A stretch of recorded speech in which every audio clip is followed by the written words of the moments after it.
wife and I have a friend. She's a school teacher. She's also the chairman of her department.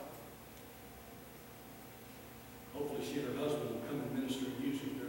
He's a wonderful pianist. She's a great vocalist. She's recently had brain surgery. When she recuperates, she's promised to come and sing to me. Not long ago, we were together and over dinner, and she looked at me and she said, "Miss you preaching." She said, "Pastor, do you still preach about sin?"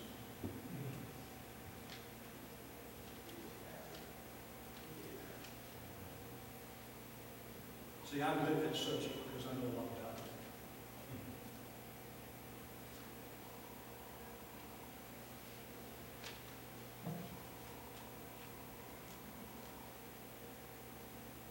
Number 3. To embrace the believer's protection, you have to understand that the church is an army. Remember, I told you earlier that Paul identifies the church as what? A bride. He does that in the 5th chapter. If you ever hear me do a wedding, you will hear me basically explain chapter 5 of Ephesians. Husbands, love your wives as Christ loved the church and gave himself for it. Wives, be submissive unto your husband.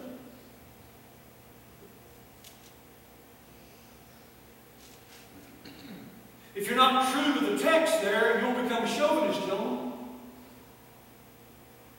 You'll look for a wife who will become a doormat for you.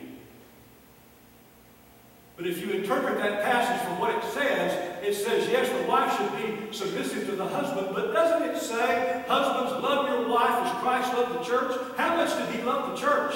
He gave his life. He asked the wife for submission. He asked the husband for his life.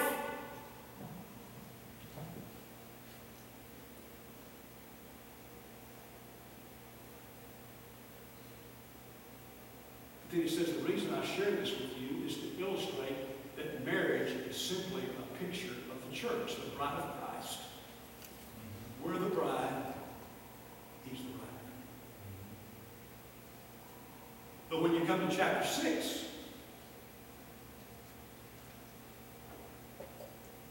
because he talks about war, if you're going to have a war, what you got? You got to have an army.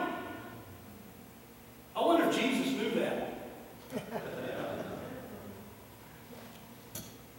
I wonder if Jesus knew that. Do you remember Peter's great confession? Matthew 16, I believe it's around verse 33. Peter makes that great confession, and Jesus points and says, "You're Peter, you're a piece of the rock. And upon this rock," he points back to himself, a big rock. Jesus says, "I will build my church." He says, he doesn't say he's going to build a church on Peter. He says he's going to build it on himself. You're Peter, a piece of the rock. I'm the big rock. On this rock, I'll build my church. Watch this. And the gates, it's right here. And the gates of hell will not prevail against it.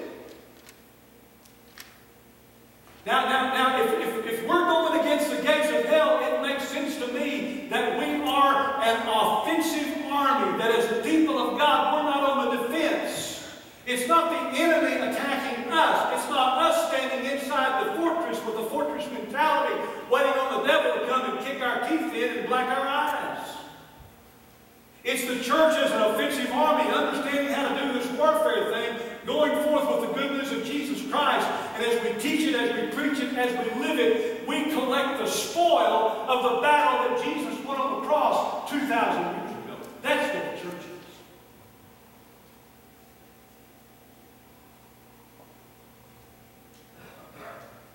You're an army. Amen. Everybody say army. You're an army. An offensive army.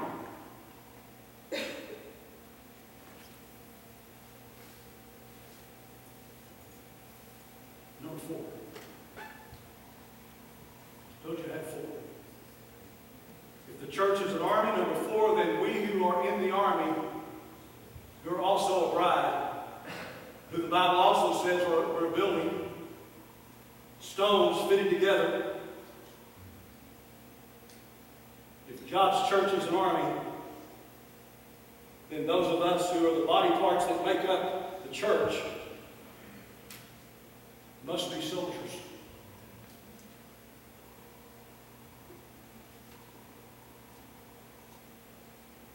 Everybody say, I'm a soldier. I'm a soldier. Amen. Now let me ask you a question. This is going to be real tough. Anybody in this building right now that you really want to be in a foxhole with?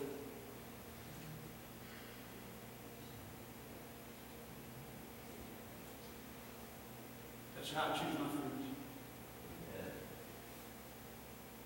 That's how I choose leaders in the church. Lord, show me who's going to be with me. Who's going to be with me in the battle? Lord, when the war starts, who's going to stand with me? Who's going to run? I've been on both sides of that.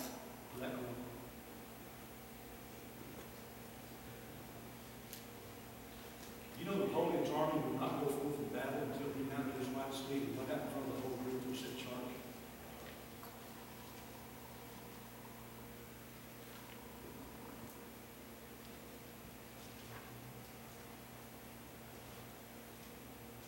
We're soldiers.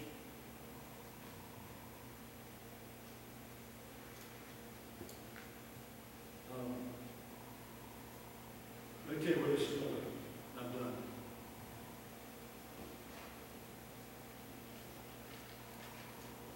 Dennis, let's put my picture up there, buddy. I appreciate this so much. Can y'all see that? Y'all know who that is? That's our nephew. That's Major Brandon T. Brandon is the son of my wife's oldest brother, Mike. He'll probably be Mike Dixie one of these days.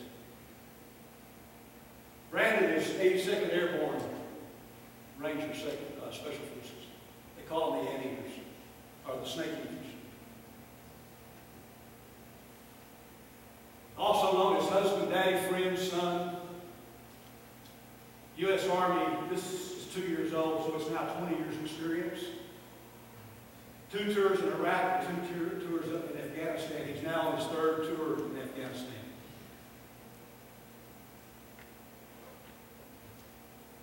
Y'all know who this is right here with Brandon?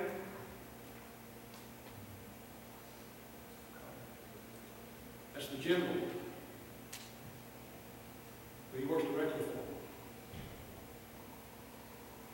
See that top picture up there on the right-hand side?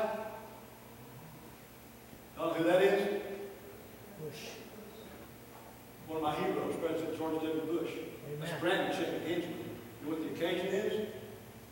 He just received a Silver Star because he took out 48 Al-Qaeda and saved his country. He was in Afghanistan on his 2nd tour.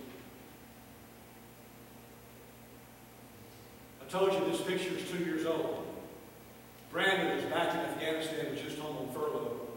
He's back in Afghanistan. Brandon works directly under General Petraeus.